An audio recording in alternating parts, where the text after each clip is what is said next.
দেশের বিভিন্ন উপজেলায় প্রাথমিকভাবে নির্বাচিত ফলাফল ঘোষণার পর পরীক্ষাসহ নিয়োগ প্রক্রিয়ায় অনিয়ম এবং কার্যক্রম নিষিদ্ধ আওয়ামী লীগ সংশ্লিষ্টদের অগ্রাধিকার দেওয়ার অভিযোগ উঠেছে।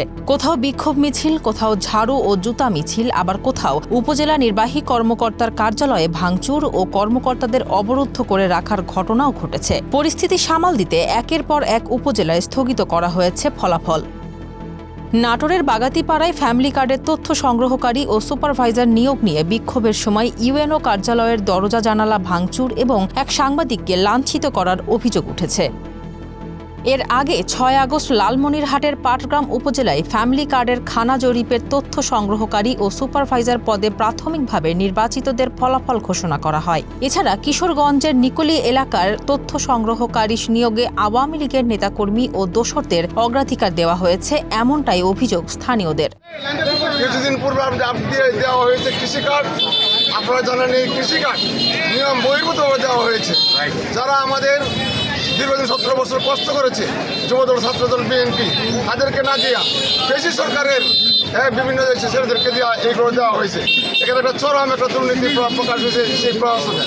আর বর্তমানে যেটা ফ্যামিলি কার্ড দেওয়া হয়েছে, আমরা আশা করেছিলাম ফ্যামিলি কার্ডগুলো যারা তথ্য সংগ্রহ করবে তারা অত্যন্ত দক্ষ, যোগ্য এবং শিক্ষিত লোক, বিশেষ করে আমাদের যুবদল, ছাত্রদল, বিএনপি যারা আছে এদের মধ্যে থেকে নিয়োগ করা হবে।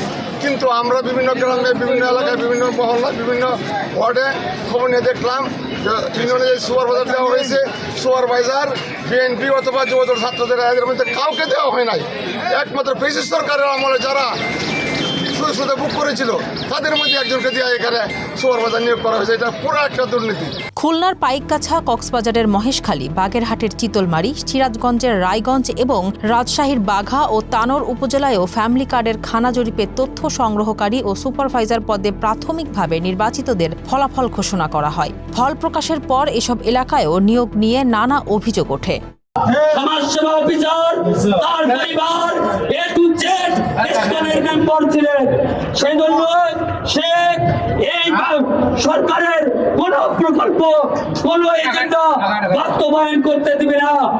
100 যে নিযুক্ত হয়েছে তার অধিকাংশের মধ্যে আওয়ামী লীগের ফ্যাসিস্ট এখানে যুক্ত আছে।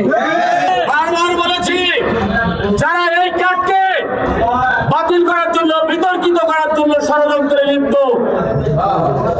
তাদের দোষরদের কোনোভাবেই এই তথ্য সংগ্রহকারীদের নিয়োগ প্রদান করা যাবে না। অভিযোগকারীরা জানান, বিএনপি ও এর অঙ্গ সংগঠনের নেতাকর্মীদের পরিবারের সদস্যদের বঞ্চিত করে কার্যক্রম নিষিদ্ধ আওয়ামী লীগের সঙ্গে সংশ্লিষ্ট ব্যক্তিদের নিয়োগ দেওয়া হয়েছে। কোথাও কোথাও পরীক্ষা প্রক্রিয়া স্বচ্ছ ছিল না বলেও অভিযোগ ওঠে। এসব অভিযোগের পর স্থানীয় প্রশাসনের কর্মকর্তাদের বিরুদ্ধে বিক্ষোভ হয়। কোনো কোনো এলাকায় ঝাড়ু ও জুতা মিছিলও করেছেন বিক্ষুব্ধরা। এসব পরিস্থিতির পরিপ্রেক্ষিতে সংশ্লিষ্ট উপজেলাগুলোই ফলাফল স্থগিত করে স্থানীয় প্রশাসন। নাটোরের বাগাতিপাড়া উপজেলা ছাত্রদলের আহ্বায়ক সোহেল রানা জানান, তথ্য সংগ্রহকারী ও সুপারভাইজার নিয়োগে অনিয়ম করেছেন ইউএনও। নিষিদ্ধ রাজনৈতিক নেতাদের ঘনিষ্ঠজনদের তালিকায় নাম দেওয়া হয়েছে। তবে এসব অভিযোগ অস্বীকার করে লালপুর উপজেলা নির্বাহী কর্মকর্তা বরকতুল্লাহ জানান, সমাজ কল্যাণ প্রতিমন্ত্রী ফারজানা শারমিনের পরামর্শক্রমে নিয়োগ প্রক্রিয়া সম্পন্ন করা হয়েছে। তাছাড়া ঊর্ধ্বতন কর্তৃপক্ষের সঙ্গে আলোচনা করে পরবর্তী ব্যবস্থা নেওয়া হবে। সমাজ কল্যাণ প্রতিমন্ত্রী ফারজানা শারমিন গণমাধ্যমকে জানান, ফ্যামিলি কার্ড কর্মসূচি বাস্তবায়নের ক্ষেত্রে সরকার কোনো রাজনৈতিক বিবেচনা করছে না। প্রকল্পটি সার্বজনীন এবং এর মূল লক্ষ্য প্রকৃত উপকারভোগীদের কাছে সুবিধা পৌঁছে দেওয়া। উপকারভোগীদের কে কোন রাজনৈতিক মতের সঙ্গে যুক্ত সেটি আমাদের বিবেচ্য নয়। সমাজ কল্যাণ প্রতিমন্ত্রী আরও জানান, প্রকল্পটিকে রাজনৈতিক প্রভাবমুক্ত রাখতে এর বাস্তবায়নের দায়িত্ব মাঠ প্রশাসনের উপর দেয়া হয়েছে। আমাদের নিয়ত ও উদ্দেশ্য পরিষ্কার। আশা করছি সবার সহায়তা পাব। সমাজ কল্যাণ মন্ত্রণালয়ের অধীনে সমাজসেবা অধিদপ্তর ফ্যামিলি কার্ড কর্মসূচির বাস্তবায়নকারী সংস্থা। কর্মসূচি বাস্তবায়নের জন্য অধিদপ্তরের অধীনে পৃথকভাবে গঠন করা হয়েছে ফ্যামিলি কার্ড সেল। এর মধ্যে পরীক্ষামূলকভাবে ফ্যামিলি কার্ড কর্মসূচি চালু করা হয় গত মার্চ মাসে। ওই সময় দেশের নির্বাচিত কয়েকটি এলাকায় 1,09,679 পরিবারের তথ্য সংগ্রহ করা হয়। প্রাথমিক যাচাইয়ে প্রায় 77,000 পরিবারকে যোগ্য হিসেবে পাওয়া গেলেও পরে সরকারি পেনশন, সরকারি চাকরি বা অন্যান্য অযোগ্যতার শর্তে পড়ার কারণে প্রায় 6,000 পরিবারকে বাদ দেওয়া হয়। সব মিলিয়ে পরীক্ষামূলক প্রকল্পে নির্বাচিত পরিবারের প্রায় 92% তথ্য সফলভাবে সংগ্রহ করা হয়েছে।